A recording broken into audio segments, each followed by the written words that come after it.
الله ولي الصالحين، وأشهد أن محمدا عبده ورسوله أرسله الله بالحق والهدى بشيرا ونذيرا إلى كافة الإنس والجن، فداه أبي وأمي صلوات ربي وتسليماته عليه وعلى آله وأصحابه ومن دعا بدعوته إلى أن تقوم القيامة.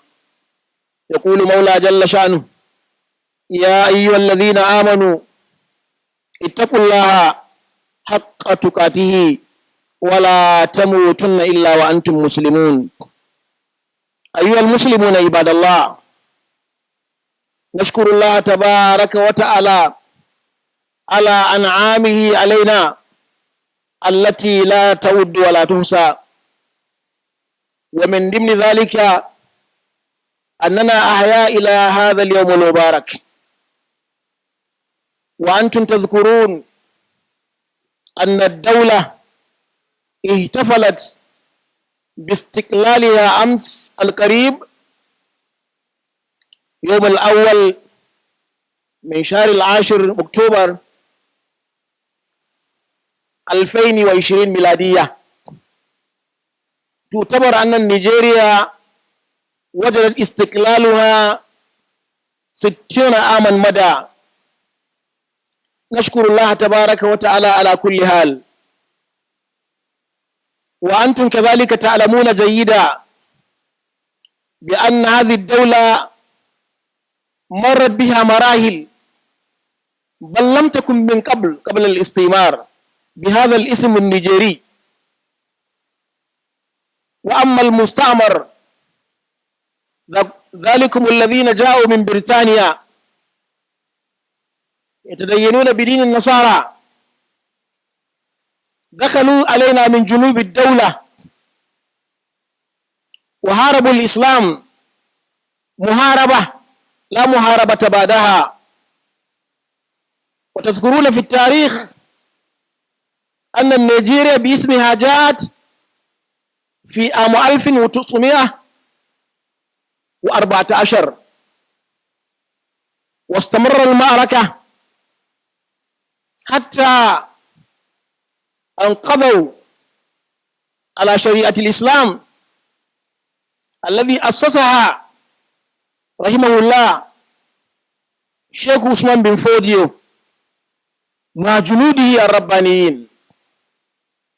وكان لنا نظام إسلامي في السياسة والتعليم والاقتصاد والمحكمة ولكل فن من الفنون. الأمة أسلمت لله تبارك وتعالى وهي على شريعة الإسلام حتى جاءوا هؤلاء وقضوا عليها بأسلحة هدامة أدت إلى قتل كثير من المسلمين، والذين نسأل الله تبارك وتعالى أن يكونوا شهداء. لابد أن نلتفت أنظارنا إلى التاريخ. عندما نتكلم في الاستقلال يجب أن يكون للمسلم وعي حتى يعرف ما مدى ويعرف ما يحدث ويستعد للمستقبل.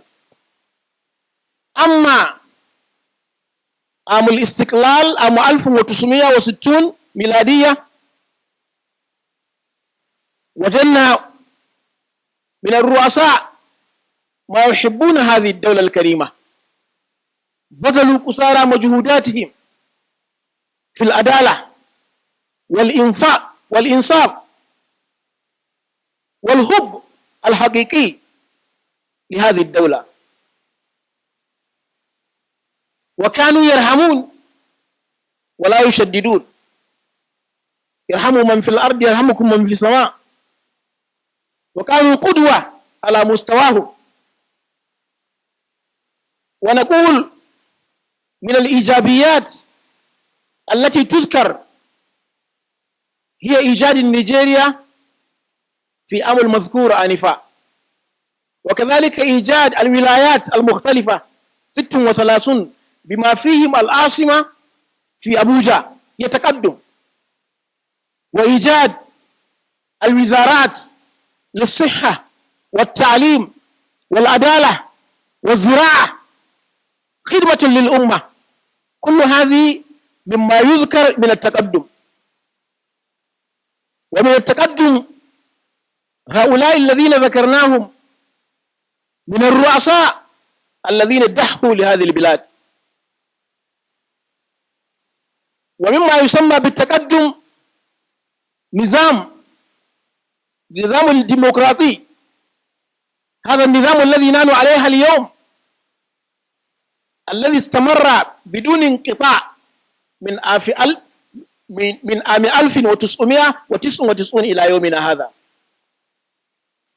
مع أن الديمقراطية لا تؤمن بالله ولا تؤمن بالرسول صلى الله عليه وسلم.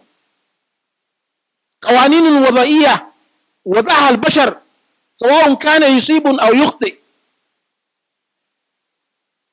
وأنتم تعلمون أن المسلم ينبغي أن يسلم لله تبارك وتعالى ويتحاكم إلى القرآن ويتحاكم إلى الرسول صلى الله عليه وسلم.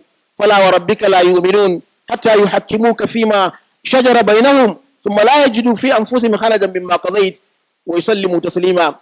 وما أرسلنا من رسول إلا ليطاع بإذن الله ولو أنهم إذ ظلموا أنفسهم جاءوك فاستغفروا الله فاستغفر لهم الرسول لوجدوا الله توابا رحيما. أيها المستمعون، هذه الديمقراطية التي أصبحت هي نظام للحكومة الدولة مما يذكر في إيجابيات استقلال. وأنتم كذلك تدركون كثير من الأبنية، البناء الفخامة والشوارع والمستشفيات والمدارس والجامعات، كل هذه تعتبر من التقدم. والإسلام لا ينكر التقدم أصلا. نحن أمة الله تبارك وتعالى أمرنا أن ندعو لخيرات الدنيا والآخرة، أمة التي تسأل ربنا آتنا في الدنيا حسنة وفي الآخرة حسنة وقنا عذاب النار. ولذلك نحن لا ننكر التقدم، لا ننكر التقدم ولا التمتع بما وفر لعباده في الدنيا.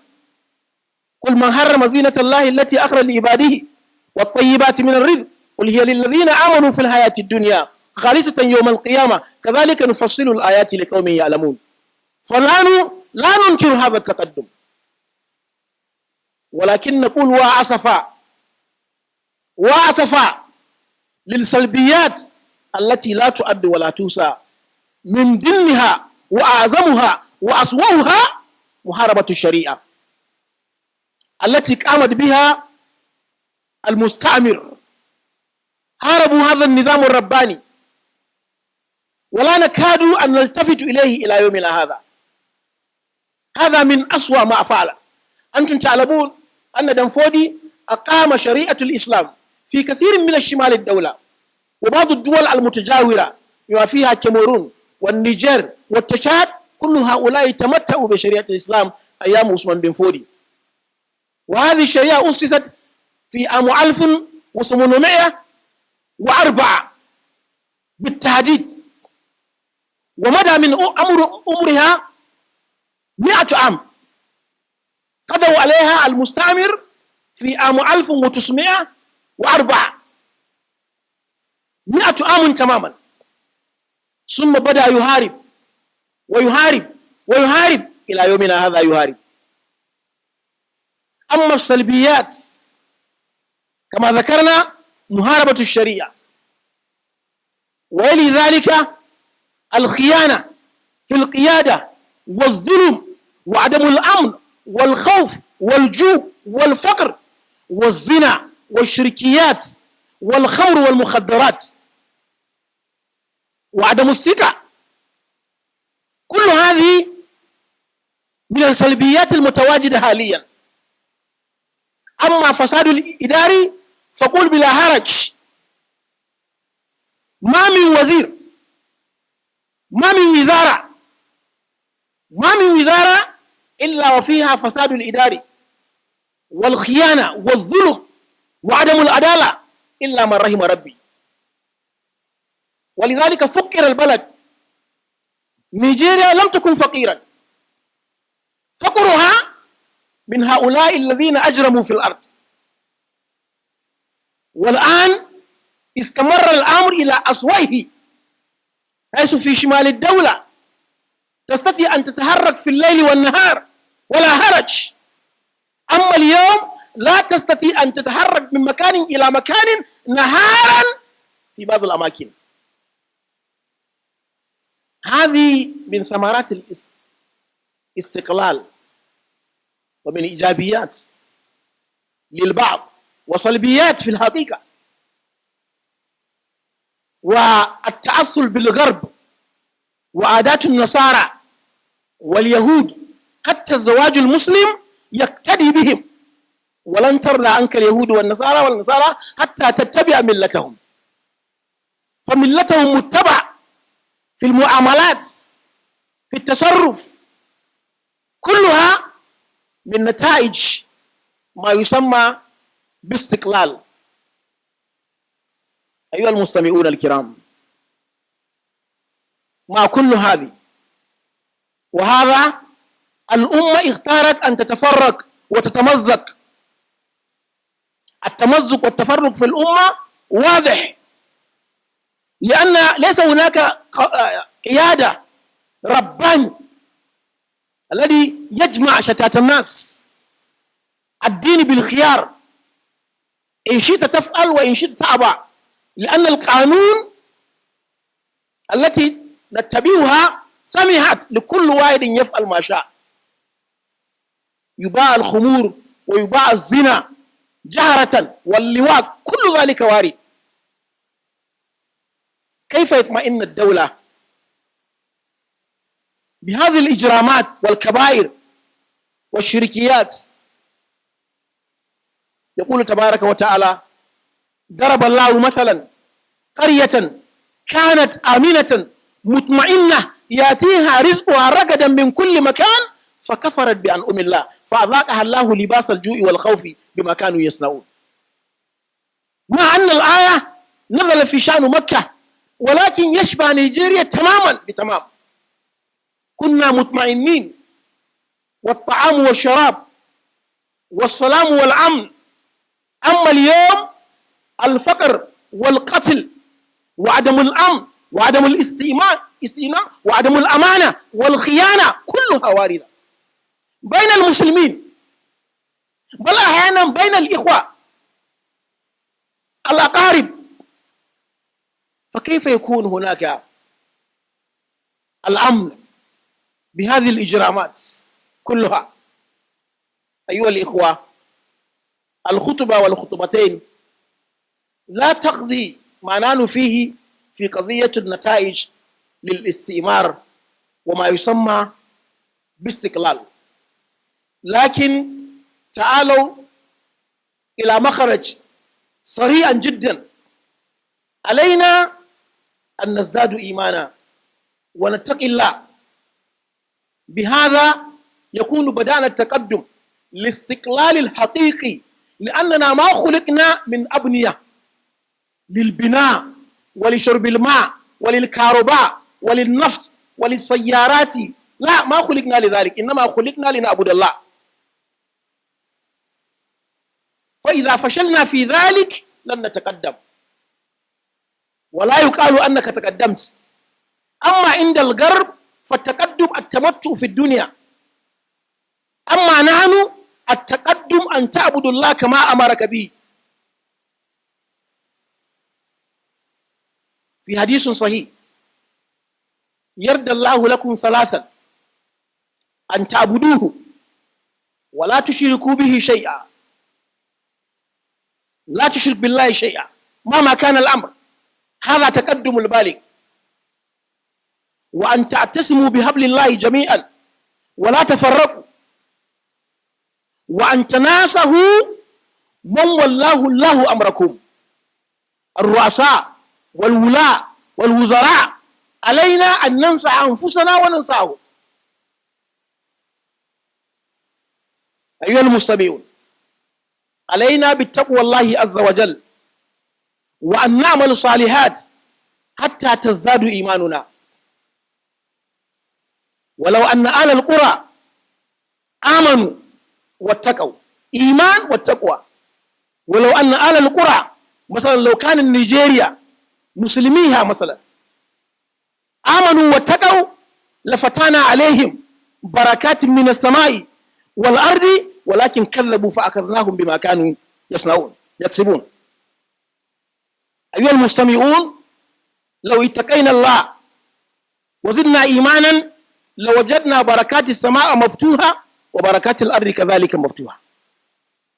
ثانيا، علينا أن نستجيب دعوة الله تبارك وتعالى. يا أيها الذين آمنوا استجيبوا لله وللرسول إذا دعاكم لما يحييكم واعلموا أن الله يحول بين المرء وقلبه وأنه إليه تحشرون. واتقوا فتنة لا تصيبن الذين ظلموا منكم خاصة واعلموا أن الله شديد العقاب. واذكروا إذ أنتم قليل مستضعفون في الأرض تخافون أن يتخطفكم الناس فآواكم وأيدكم بنصره ورزقكم من الطيبات لعلكم تشكرون. يا أيها الذين آمنوا لا تخونوا الله والرسول وتخونوا أماناتكم وأنتم تعلمون واعلموا أنما أموالكم وأولادكم فتنة وأن الله عنده أجر عظيم. يا أيها الذين آمنوا إن تتقوا الله يجعل لكم فرقانا ويكفر عنكم سيئاتكم ويغفر لكم والله ذو الفضل العظيم. أيها المستمعون الكرام، علينا بالتوبة كذلك. التوبة، لأن ارتكاب الكبائر والمنكرات لا تؤد ولا توسع. الناس يقتلون الأبرياء بدون دليل. بعضهم يقتلون الصغار الأطفال حتى يجدوا منصبا من المناصب في الدنيا. يذهبون إلى هذا الحد والقتل في كل مكان، وأحيانا بين المسلمين، المسلم للمسلم. هذه فتنة كبرى. علينا أن نتوب إلى الله جميعا، وتوبوا إلى الله جميعا أيها المؤمنون لعلكم تفلحون. بارك الله لي ولكم في القرآن العظيم ونفعني وإياكم بالآيات والذكر الحكيم. We give thanks to Almighty Allah. We ask Him, the Most High, to show His mercy on the leader of humanity, Prophet Muhammad sallallahu alaihi wasallam. In summary, the khutbah today is discussing our independence. You are aware that yesterday was the day in which official celebration had been going on, but that of yesterday is unique because that is the day of our independence, 1st of October. You are aware that Nigeria was not in existence. It came to be through the effort of the colonial masters. They amalgamated us in 1914. And of course, they have done a lot before that. The reality is that before the coming of the white man, especially most part of what is called Nigeria today, including part of Cameroon, Niger, Chad, have enjoyed the Sharia system of governance established by Usman bin Fodio. May Allah continue to have mercy on him and his armies. They preached for over 70 to 60 years, and then Allah subhanahu wa ta'ala, it is infinite mercy, give them the ability to establish Sharia, where all aspects of life are being governed by the Quran and the Sunnah. Our transactions, our markets, our courts, our marriages, our everything is built on the Quran and the Sunnah. When they came, they used force. It was force they used. That's why today, if they call you terrorist, terrorist has existed earlier. We have never been terrorists. Our life throughout has been peaceful ummah. If you are talking of terrorists, a good case study of terrorists are those who colonize us. Because lives were lost, that is reality. And this must be mentioned so as to be fair and just to history. A number of lives were lost because our people resist. Our grandfathers resisted the attempt and the attack of the Western man against the system of governance which is Sharia. In fact, the last Khalifa that was killed was around Ashaka in Gombe State currently, after migrating from Sokoto all the way, thinking of going to Mecca. Still, they were not satisfied. The last Khalifa, At-Tahir, was killed around that area. It was a brutal killing. And life of Muslims were lost because they stand for Sharia. In fact, if you go through history, you find out that all our cities were against the Western man. But they were able to establish their ideologies, their cultures, even though these are not being mentioned when we come to the issue of celebrating the independence. This is a crisis, a calamity that cannot be quantified by material. It is our own value. Our own value as Muslims is our religion. The essence of our existence is to worship Allah subhanahu wa ta'ala and no more. All other decorations are secondary. The issue of light, the issue of roads, the issue of water. And this is not to condemn the enjoyment of this life so that people will not have misconception. We are a community that believe in enjoying this life legally, not unlawful, not unjust, not at the expense of oppressing others or taking their wealth or taking their lives. It should be in a legal way. Allah has never condemned that. In fact, Allah is surprised for those who will make it prohibited, the enjoyment of this life for Muslims. Allah is surprised. Allah is condemning that. That's why our simple prayer known to all Muslims is Rabbana atina fid dunya hasana wa fil akhirati hasana wa qina adhaban nar. Allah mentions the enjoyment and the bounties and the beauties of this life. So we are not community that are not civilized. We are not community that actually is not understanding. We are not community that are not having intellectualism. In fact, the religion is built on knowledge. So the issue of having misconception, of denying yourself the enjoyment of this life is nowhere to be found in Islam. But we as Muslims, we have what is key and primary.